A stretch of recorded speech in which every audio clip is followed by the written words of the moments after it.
The spectacular birth of Queen Victoria.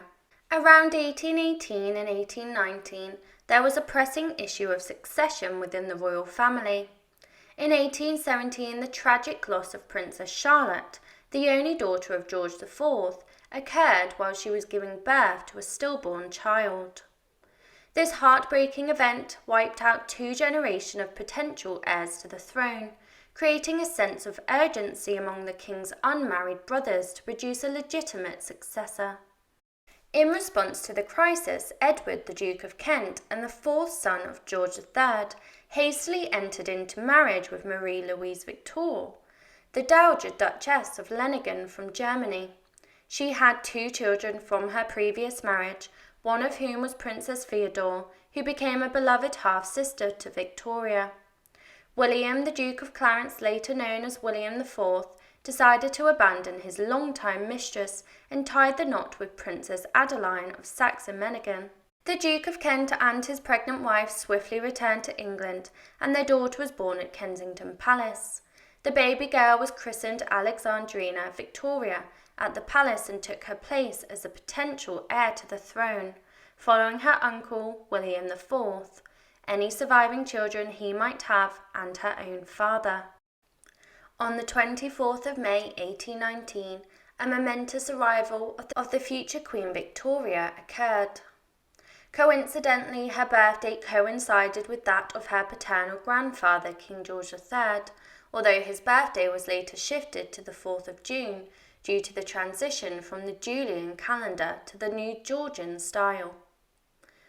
Through pursuing an extensively detailed newspaper account of that day, we discovered a chronicle of the events leading up to her birth, hour by hour, which we are pleased to share with you. Up until the previous Thursday, the Duchess of Kent had been taking walks in Kensington Garden. However, on Friday, Her Royal Highness experienced slight indisposition, which persisted throughout Saturday and Sunday, as the signs of her imminent delivery of a prince or princess grew more apparent. In the morning, the Duke of Kent departed from Kensington Palace to visit Carlton House and inform the Prince Regent about the condition of his royal Duchess. The room designated for the Duchess's confinement was located on the eastern side of the palace, adjacent to a public path originating from Kensington Gardens.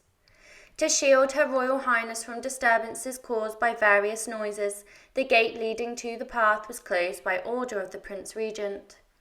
Dr. Davis, the esteemed physician attending to the Duke and Duchess, was privileged to be entrusted with the responsibility of assisting the Duchess during childbirth. He made frequent visits to Her Royal Highness, and on Sunday he paid her 3 visits, with the final one taking place at 7 o'clock in the evening, before his return to town. At noon, considering the imminent arrival of the Duchess's baby, both she and those attending to her concurred that the time of delivery was swiftly approaching. Hence the Duke of Sussex's carriage was dispatched to Dr. Davison's residence in George Street, Hanover Square, to bring the doctor back with utmost haste. Simultaneously, messengers were sent to notify the members of the Privy Council assigned to be present on the occasion, summoning their attendance in accordance with the laws of England governing royal births. The Marquis of Lansdowne had the distinction of the first Privy Councillor to arrive at the palace, reaching there 15 minutes before 2 o'clock. Mr. Canning followed suit, arriving promptly at 2 o'clock, while the Duke of Wellington joined about 15 minutes later. Around the same time, the Duke of Sussex made his entrance from his quarters within the palace, and Earl Bathurst, the Bishop of London, and the Chancellor of the Exchequer followed suit. However, the Chancellor's arrival was delayed until approximately 3 o'clock, as he was visiting his mother at Blackleaf. The members of the Privy Council convened in the saloon adjoining the Duchess's chamber, and at 4:15 o'clock they received confirmation of the Duchess giving birth to a healthy baby girl. This joyous event was officially certified as follows: "We, the undersigned, hereby certify that Her Royal Highness the Duchess of Kent safely delivered a living female child at 4:15 o'clock in the morning of the 24th day of May 1819.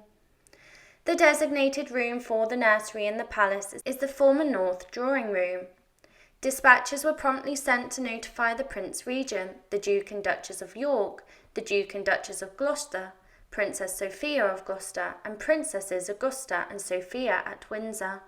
The Duke of Kent demonstrated remarkable affectionate devotion to his amiable Duchess, remaining by her side until 9 o'clock before retiring for rest. Despite having been awake throughout the entire night and having very little rest the night before, His Royal Highness prioritised the care of his beloved Duchess. Dr. Davis remained in attendance until 10 o'clock. A statement summarising the event was issued from the palace, providing the names of the esteemed individuals from His Majesty's Privy Council who were present at the Duchess of Kent's delivery. His Royal Highness the Duke of Sussex, His Grace the Duke of Wellington, the Archbishop of Canterbury, the Most Noble Marquis of Lansdowne, the Right Honourable Earl Bathurst, the Right Honourable George Canning, the Bishop of London, and the Chancellor of Exchequer. At 4:15 o'clock in the morning, Her Royal Highness the Duchess of Kent safely gave birth to a princess. Furthermore, General Wetherall, General Moore, and Captain Conroyd were present to provide their support. Around 11 o'clock, the Earl of Liverpool visited the palace to express his respectful inquiries. Her Royal Highness the Duchess of Kent and her infant continued to be in a favourable condition, and a few days later the Morning Post published the following report. Considering the illustrious future that awaits the royal infant, nothing adds more to the joy of its parents and the entire nation. Aside from its birth in dear old England, it is an event that truly enhances the satisfaction of all, for should she ascend to the throne of this great empire, every true patriot of this country hopes that she will reign in the hearts of the inhabitants, just like her revered grandfather. The nation already begins to harbour the hope that the beloved and cherished name of Charlotte will grace the infant's baptismal ceremony. Please continue to support my channel by subscribing. Please comment, like and subscribe if you wish for more stories, and leave your suggestions below and I will endeavour to cover them.